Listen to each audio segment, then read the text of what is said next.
এই অঞ্চলে বেশ বড় কিছু প্রকল্প চলছে, বন্দর ব্যবস্থাপনা চলছে, ভালোভাবে চলছে। আরও কিছু চ্যালেঞ্জ আছে, আরও কিভাবে বন্দরকে কার্যকর করা যায়, প্রতিবন্ধকতা কোথায় আছে, এই সম্ভাবনাটাকে কাজে লাগাতে চাই বন্দরের।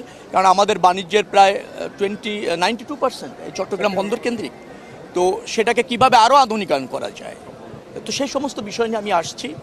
আবার এখানে আপনার সীমান্ত সড়ক আছে একটা বান্দরবনের, সেটাও অনেক চ্যালেঞ্জ আমাদের বাস্তবায়ন করা। ওখানে 3টা ফেজ আছে, একটা ইতিমধ্যে সেনাবাহিনী বাস্তবায়ন করেছে, আরেকটি ফেজ আপনার অর্থ বরাদ্দ হবে। একনেকের মিটিংয়ে ছিল, আগামী একনেকের মিটিংয়ে যাবে। আমি ফিজিক্যালি গিয়ে একটু দেখে যেতে চাই যে ওই সড়কটা যেগুলি ইতিমধ্যে নির্মাণ করা হয়েছে সেটি, আর যেটা নির্মাণ করতে আমরা চলেছি সেটাকে একটু দেখে, বড় প্রকল্প যেহেতু একটু আমি নিজেই দেখে যেতে চাই। একই মেরিন ড্রাইভ একটা রাস্তা বাংলাদেশ সেনাবাহিনী করছে কক্সবাজারে, সেটাতে তো কিছু প্রতিবন্ধকতা আছে, কিছু গাছ কাটা ছাড়া কোনো অবস্থাতে ওই সড়ক করা যাচ্ছে না। কারণ আপনি যদি কক্সবাজার থেকে যান, রাইট সাইডে হচ্ছে সাগর, বাম পাশে বড় পাহাড়। তো সেটা কিভাবে না কেটে কতটুকু অ্যাডজাস্ট করা যায় এ ব্যাপারে প্রধানমন্ত্রীর নির্দেশনা রয়েছে। তো সেটা আমি একটু ফিজিক্যালি দেখে যেতে চাচ্ছি।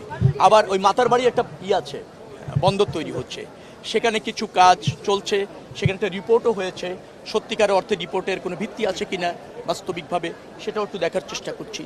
এই 2 দিনে চেষ্টা করব আমার 3টি মন্ত্রণালয়ের অধীনে যে সমস্ত বড় প্রজেক্ট এখানে আছে, যেটাকে আরও বেশি ভালোভাবে কার্যকর করা যায়, আবার বেশি জনগণ যাতে সর্বাধিক সুফল পায়, প্রকল্পগুলি যাতে যথাযথভাবে বাস্তবায়ন হয়, সম্ভাবনার শতভাগ যাতে কাজে লাগানো যায়, সেই জন্য আমার আশা। নিশ্চয়ই আপনারা এই সম্ভাবনাকে নিয়ে আলোচনা করেন, সমস্যা সমাধানের পথ দেখান, আর সম্ভাবনাকে উন্মুক্ত করেন, সম্ভাবনাকে কাজে লাগানোর জন্য সহযোগিতা করেন। এটাও ফোর্থ এস্টেট হিসাবে মিডিয়ার দায়িত্ব, আপনারা সেটা পালন করেন।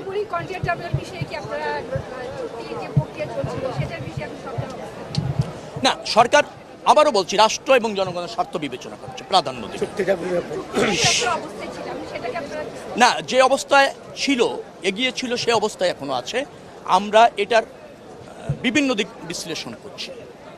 আমাদের স্বার্থ কিভাবে রক্ষা হবে, আমাদের পোর্টের নিরাপত্তাটা কিভাবে থাকবে, টেকনোলজি যেটা আমাদের অ্যাচিভ করা ডে বাই ডে দরকার অ্যাজ এ নেশন, সেটা আমরা কিভাবে অ্যাচিভ করতে পারি বন্দর ব্যবস্থাপনায়, আবার ওটার সুফল কি আছে, আবার অন্য কোনো কোম্পানিকে দিয়ে দিলে আমাদের সক্ষমতায় কোনো, যেটা অ্যাচিভ করছি ডে বাই ডে, সেখানে কোনো ব্যত্যয় ঘটে কিনা, এই ধরনের বহুমুখী চিন্তা বা সমস্যাগুলি আমলে নিয়ে বিশ্লেষণ করা হচ্ছে।